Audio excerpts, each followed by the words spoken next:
Pai do Senhor, meus irmãos, eu sou o pastor Cielito, sejam muito bem-vindos ao canal Depois do Culto TV. Quero te pedir que desde já, logo no início desse vídeo, você se inscreva no canal, deixe o seu joinha nesse vídeo e compartilhe para o maior número de pessoas possíveis. Eu vim aqui nesse vídeo para falar acerca de dois assuntos que estão rondando aí neste último fim de semana, que algumas pessoas pediram para me comentar e trazer alguma coisa à luz do nosso entendimento, do entendimento assembleano, daquele que nós seguimos.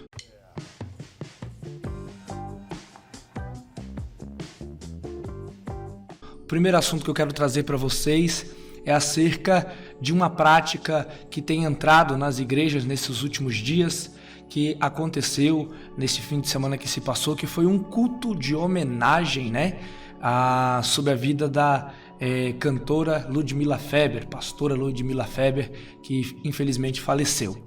Isso não tem sido tão novo, porque recentemente, na morte da Marília Mendonça, isso também aconteceu, E algumas pessoas me perguntaram sobre essa prática.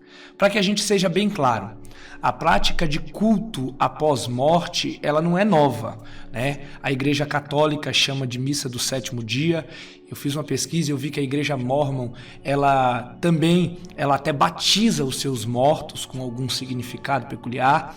Também tem as religiões afro-brasileiras que têm diversas celebrações com homenagens e com literalmente cultos para aqueles que faleceram, Mas o que verdadeiramente isso é, pastor? Isso é culto pagão, Isto é um culto de adoração a uma pessoa que não seja a pessoa do Senhor Jesus Cristo. E eu gostaria de trazer à luz da Bíblia aqui para vocês algumas bases bíblicas para que fique bem entendido, certo? A gente tem que entender logo a premissa geral. Hebreus capítulo 9, verso 27 vai dizer que a uma coisa só aos homens está ordenada: morrer uma só vez, certo? E depois da morte segue-se o juízo. Não tem o que fazer. Depois que a pessoa morreu, segue-se ao juízo. Não adianta fazer missa de sétimo dia, culto de celebração, não adianta de nada, porque a palavra ela é muito clara. Se a gente for parar para analisar, lá em Romanos 14, verso 12, a palavra do Senhor vai nos dizer o quê? De maneira que cada um de nós vamos prestar contas de nós mesmos, de si mesmo, para Deus. Então, do que adianta fazer um culto, fazer uma missa de sétimo dia, sendo que, literalmente, a Bíblia ela já é bem clara e bem específica. Ela é bem específica. Depois que a morte, a gente vai seguir o juízo. E então, não adianta de nada também eu querer orar pedindo para Deus ter misericórdia da vida de alguém que faleceu, porque especificamente a Bíblia também é clara ao dizer que cada um vai dar conta de si mesmo. E não adianta nem a gente querer correr disso daqui. Se a gente for parar para analisar, o próprio salmista Davi, ele mostrou isso pra gente. A palavra do Senhor nos mostra isso lá em 2 Samuel, capítulo 12, do verso 22 a 23. Ele diz basicamente assim, ele está falando acerca do seu filho que nasceu com aquela enfermidade e tal, e o próprio Davi ele está falando, chorei eu, jejuei eu e orei eu enquanto ele estava vivo. Mas depois que estava morto, para que eu jejuaria?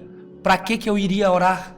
Se agora não dá mais para fazer voltar, o texto bíblico é bem específico, é bem claro isso daí. Não tem como fazer voltar atrás. Ah, pastor, mas a gente estamos fazendo uma homenagem. A gente tem que entender o que é a prática de culto. A prática de culto não é algo que seja para glorificar, exaltar ou bendizer o nome de um homem ou de uma pessoa qualquer. É para adorar, exaltar e bendizer o nome do nosso Senhor e Salvador Jesus Cristo. Adorar apenas ao nosso Deus. Ele não divide a sua glória com ninguém.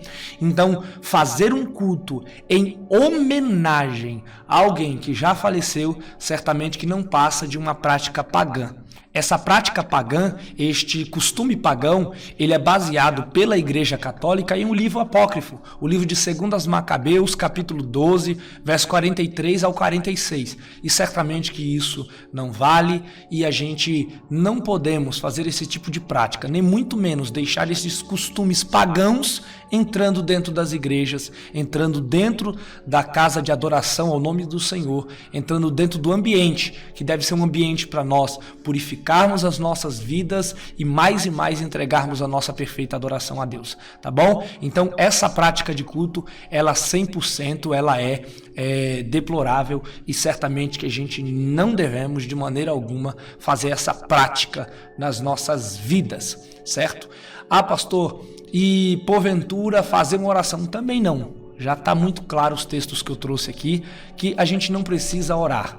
O que a gente precisa fazer é valorizar um pouquinho mais as pessoas em vida, para depois não querer ter que fazer uma homenagem porque nunca fez em vida, tá bom? Agora, o segundo tópico que eu quero tratar com vocês e falar com vocês é acerca do Silvio Santos, né, que trouxe uma saudação, né? Não foi palavra nem nada, mas teve oportunidade, vamos dizer assim, que na igreja da Lagoinha, lá em Orlando, pastoreada pelo André Valadão, cantor e pastor André Valadão. O que acontece? Por que a gente precisa falar sobre isso aqui? A casa do Senhor não é um lugar qualquer. E se aquilo era uma prática de culto, pelo que eu entendi, é um ambiente específico, é meio que um treinamento para empresários. Algo parecido com isso que acontece nas segundas-feiras lá. Mas se é um culto, pastor nenhum deve ceder o microfone a uma pessoa que não pratica a mesma fé e que, se porventura o pastor não conheça a vida daquela pessoa. O Silvio Santos, até onde se sabe, ele é um judeu não praticante. Aí agora imagine, se o Silvio Santos, na sua oportunidade, óbvio que pelo que eu vi lá, ele foi uma pessoa bem educada, bem respeitosa, mas imagine se nessa sua prática ele traz algumas práticas daquilo que ele acredita.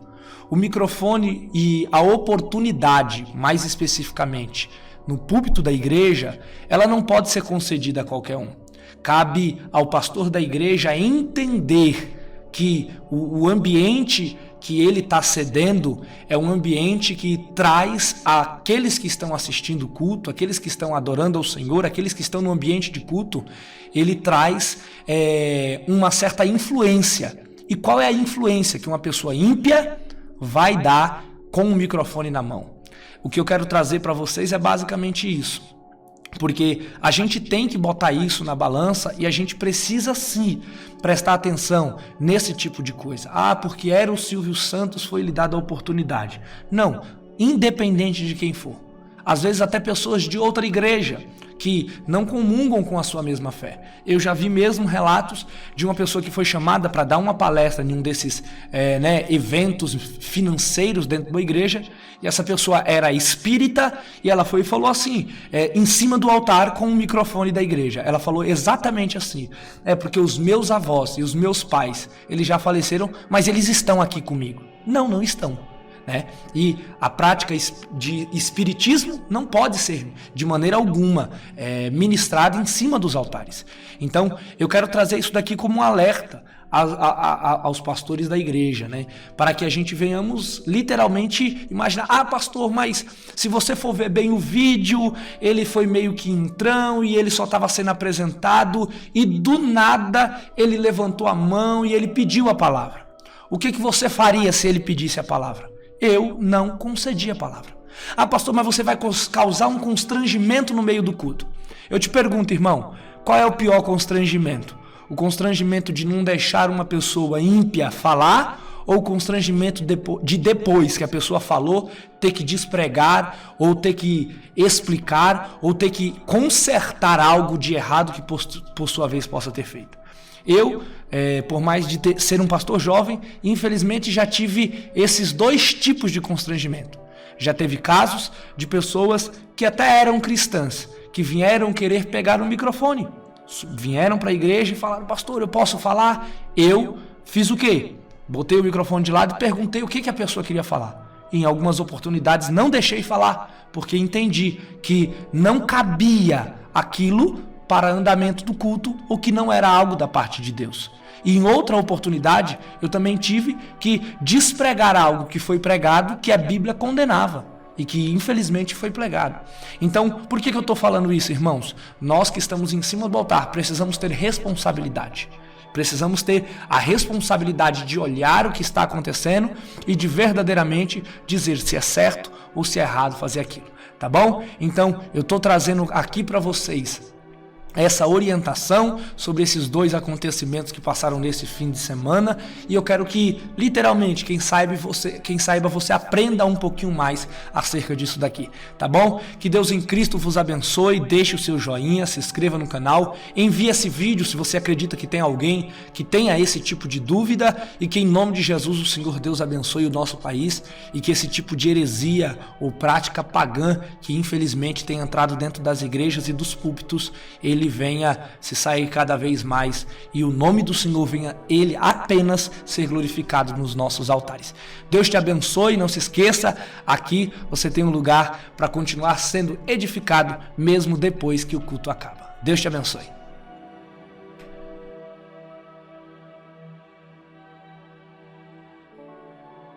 E meus irmãos, no dia 14 de fevereiro agora, nós estamos iniciando uma série devocional lendo Salmos com Spurgeon, onde nós iremos durante 150 dias ler Salmos diariamente, nos dedicar à prática da oração e nos dedicar à prática da leitura da palavra do Senhor Jesus.